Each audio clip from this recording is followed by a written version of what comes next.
Vamos lá então? No vídeo anterior nós identificamos os lados correspondentes, né, dos dois triângulos. Nesse vídeo o que é que nós vamos fazer? Agora nós vamos fazer a comparação matemática, numérica, entre as medidas desses lados, que é isso que exatamente que o problema está pedindo. Tá?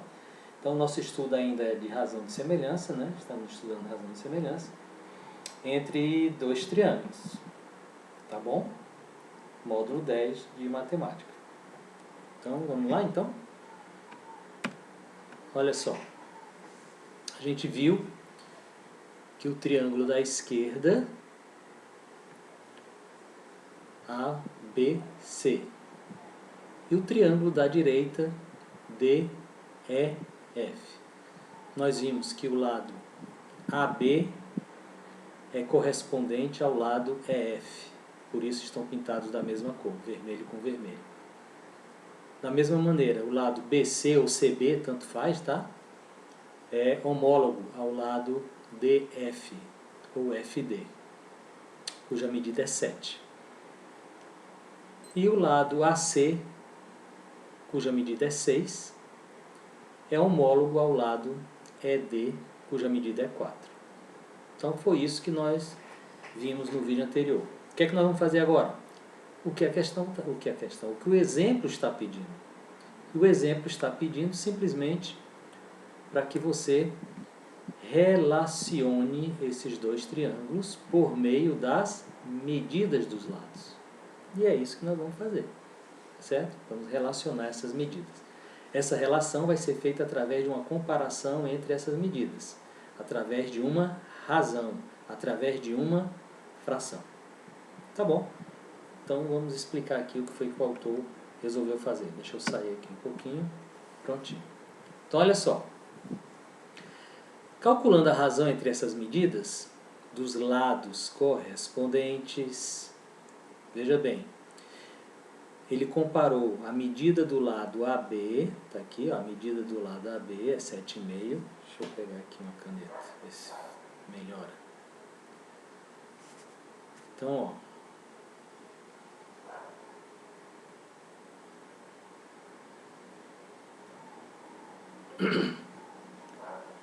o lado AB tem medida 7,5. Ele comparou, ou seja, ele usou uma fração com o lado EF, que é o correspondente de AB, cuja medida é 5. Pronto.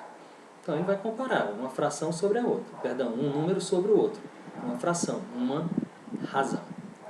Da mesma maneira, agora ele comparou o lado BC, observe a figura, o lado BC é o lado roxo. Olha a medida dele, olha lá na figurinha, 10,5. Com homólogo ao lado BC, quem é o homólogo dele, ou seja, quem é o roxinho do lado direito? É o DF, lado DF. Qual é a medida dele? 7. Ele está comparando. Então ele está dizendo, a medida do lado BC está para, lembra como é que a gente lê numa razão? Lado BC está para o lado DF, assim como 10,5 está para 7. Vamos fazer a mesma coisa para o último lado. Lado AC, quem é o lado AC? Sempre começando no triângulo da esquerda. Percebe que os lados, as medidas dos lados do numerador ou do antecedente, né, assim que a gente fala, sempre estão no lado esquerdo, começa sempre no lado esquerdo, ó, AB, depois BC, finalmente AC, é o lado verde, certo? Qual é a medida então desse lado AC? Olhe para a figurinha, é 6, ó. A medida é 6. Qual é o correspondente verdinho no triângulo da direita? É só você procurar o verde da direita. Quem é? Mede 4. E quem é esse lado? É o lado ED. Aqui, ou DE, tanto faz. Quanto ele mede? 4. Viu? Prontinho, já escrevemos as razões. Já escrevemos as razões comparando os lados homólogos de um e de outro triângulo. Agora, ele vai fazer um procedimento algébrico. O que é que ele vai fazer? Vai simplificar cada uma dessas razões. Simplificar significa dividir o número de cima e o número de baixo por o mesmo valor, tá certo? Olha lá, a primeira razão é 7,5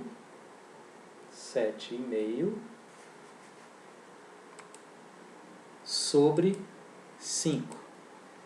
Esse quadradinho aqui é porque quando eu transportei essa figura, não veio, teve esse defeito, né? Mas na realidade o que ele está fazendo é o seguinte: ele está pegando esse 7,5 e multiplicando. Isso aqui é um símbolo de multiplicação, tá? Desculpa. Certo? É um símbolo de multiplicação. Então, 7,5 vezes 2. 7,5 vezes 2 dá 15. Você pode perguntar, por que ele multiplicou por 2? Porque ele quis. A resposta é simples assim. Se ele multiplicou em cima por 2, obrigatoriamente tem que multiplicar embaixo também por 2. E aí, 5 vezes 2, 10. Quando eu digo porque ele quis, é porque quando ele multiplica 7,5 por 2, veja que dá um número inteiro, né? Dá 15. Podia ser por 10, por 20, por 500, pelo número que ele quisesse, tá bom? Ele escolheu por 2 para dar um número inteiro. Pronto, então ficou 15 décimos, 15 para 10. Observa, 15 para 10. Agora sim, agora ele vai simplificar. Antes ele estava só preparando a fração para simplificar. Agora ele vai simplificar, ou seja, vai dividir. Aqui tem esse quadradinho aqui, deveria ter aparecido um símbolo de divisão, tá certo? Dividir 15 por 5. E se ele dividiu em cima por 5, ele tem que dividir embaixo também por 5, certo? Então aqui tem que ser uma divisão também, divisão por 5. Ora, 15 dividido por 5 é 3, e 10 dividido por 5 é 2. Portanto, a razão 7,5 para 5 é a mesma coisa que a razão 3 para 2. Só lembrando, por que é que ele dividiu por 5? Porque 5 é o maior divisor comum entre 15 e 10. É assim que a gente simplifica uma fração, tá? Procura um número que divida ambos os termos da fração exatamente, ou seja, sem deixar resto, né? Então, seria uma i, a gente escolhe o maior divisor porque dá menos trabalho, né? A gente divide menos vezes, tá certo? Ok? Muito bem. Então, quando chega aqui em 3 sobre 2, a gente chama que essa fração aqui é a fração irredutível, né? A fração 3 sobre 2, essa fração 3 sobre 2 é uma fração irredutível. Ou seja, os números 3 e 2, eles são primos entre si, né? Eles não podem ser divididos por outro número além deles próprios. Então não tem mais como dividir ambos por um mesmo valor, sem deixar resto, tá bom? Só uma lembrançazinha lá da fração lá de trás, né? Pronto, então já simplifiquei a primeira razão. Vamos trabalhar agora com a razão 10,5, que é ela, ó, 10,5 para 7. Pronto. De novo, como tem um número decimal, ele vai primeiro acabar com essa vírgula aqui, vai transformar num número inteiro. Para transformar num número inteiro, ele pode multiplicar por qualquer valor, na realidade. Ele escolheu multiplicar por 2 porque é um valorzinho, é mais fácil, né? Multiplicar por 2, mais simples. Então, 10,5 vezes 2. Se eu fizer 10,5 vezes 2, eu vou encontrar 21. Como ele multiplicou em cima por 2, necessariamente, embaixo ele também tem que multiplicar por 2, tá certo? Então, vai ficar 7 vezes 2, 14. Lembrando que esse quadradinho aqui, na realidade, é para ser um símbolo de multiplicação, tá certo? Pode ser um pontinho. Toda vida que eu faço pontinho, aí o programa dá esse tilt aqui. Tá?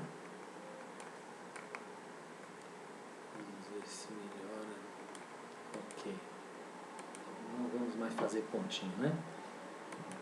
Muito bem, então, e 7 vezes 2, 14, né? Nossa.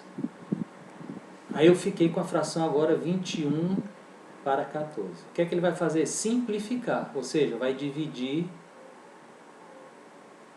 em cima e embaixo por um mesmo valor, tá? Então aqui devia ter aparecido 21 dividido por 7. Ele escolheu 7 porque 7 é o maior divisor comum. Entre 21 e 14, o maior divisor comum é o 7.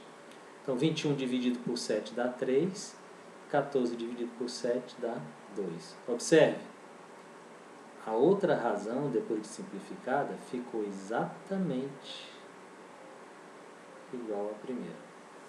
Tá? Exatamente igual. Isso é o que nós estamos constatando, tá certo? Estamos constatando isso aí. E agora a última razão, ó. Lado AC para o lado DE. Ou seja, 6 para 4. Está aqui ela, 6 para 4. Aqui, como não tem número decimal, ele já foi direto para a simplificação, tá certo? Já dividiu em cima e embaixo por 2, que é o maior divisor comum entre 6 e 4.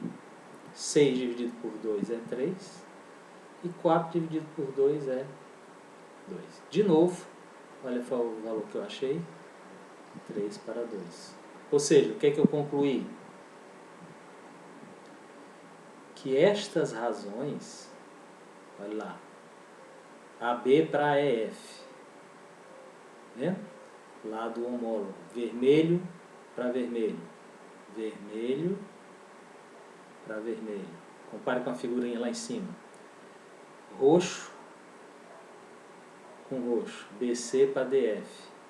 E depois verde com verde, AC para DE, todas elas dão o mesmo valor, que é 3 para 2. Tá certo? 3 para 2. E é exatamente esta razão, porque é uma fração, esta razão é o que a gente chama de razão de semelhança. E quando isso acontece, quando a proporcionalidade entre os lados correspondentes acontece, nós já sabemos que os triângulos são semelhantes. Está aqui, o triângulo ABC é semelhante ao triângulo DEF. E essa fração, e esta razão ou fração, nós chamamos de razão de proporcionalidade ou razão de semelhança. Via de regra, esse número é representado pela letra K. Então, a razão de semelhança para esses dois triângulos é 3 para 2, ou se você dividir, né, o número 3 pelo número 2, se você dividir, vai achar 1,5. Ou seja, você está dizendo que o triângulo maior é 1,5 maior que o outro triângulo. Ou o triângulo menor é 1,5 menor que esse triângulo anterior. O da esquerda é maior 1,5 que o da direita. Eu acho que o da esquerda é maior, não lembro mais. Ó. Deixa eu ver. Só no olho. O da direita é menor. Então o da direita é menor 1,5 que o da esquerda. É isso, é essa conclusão que nós chegamos. Certo? E uma coisa muito óbvia. Se você inverter, ou seja, aqui tem 3 para 2. Se você fizer 2 para 3, foi o que ele fez aqui. Ó. Aqui era 3 para 2, foi o que nós achamos. Mas se você pegar e inverter, botar o de baixo em cima e o de cima embaixo, fizer 2 para 3, o que foi que você fez? Você inverteu a razão de semelhança. Ou seja, você tem uma razão de semelhança inversa. O que é que eu quero que você entenda? Que é fundamental a ordem em que você está trabalhando. Olha só, o triângulo, eu comecei com o triângulo ABC. Portanto, os primeiros valores, os valores de cima, têm que ser referentes ao triângulo ABC. E os valores de baixo têm que ser referentes ao triângulo da esquerda, da direita. Tá certo? Eu comecei pela esquerda, então primeiro o triângulo ABC. Se eu inverter, as medidas, obviamente, ficarão invertidas, né? Eu começarei primeiro com o triângulo da direita, depois o da esquerda. Então é preciso, ó, isso aqui é fundamental. Não esquece isso aqui, ó. Quando a ordem da colocação das medidas é invertida, eu tenho razões inversas. Tá bem. Ok, gente? Então eu espero que você tenha compreendido isso. Isso é fundamental. Né? A parte mais importante é identificar os lados proporcionais, ou os lados correspondentes, né? Que são proporcionais. E é assim que a gente acha a razão de semelhança entre duas figuras, apenas comparando as medidas de seus lados homólogos. Nada mais além disso. No próximo vídeo, nós vamos trabalhar um exemplo. Vamos fazer um exemplo do livro, né? Obviamente do livro, nós estamos analisando o livro. Uma situação, porque o que nós fizemos aqui foi, dadas duas figuras e suas medidas, que relação existia entre essas medidas? Eu fui descobrir. Agora, nós vamos ter uma situação, um problema, que para ser resolvida, precisamos da razão de semelhança. Tá bom, então? É isso que a gente vai fazer no próximo vídeo. Até lá!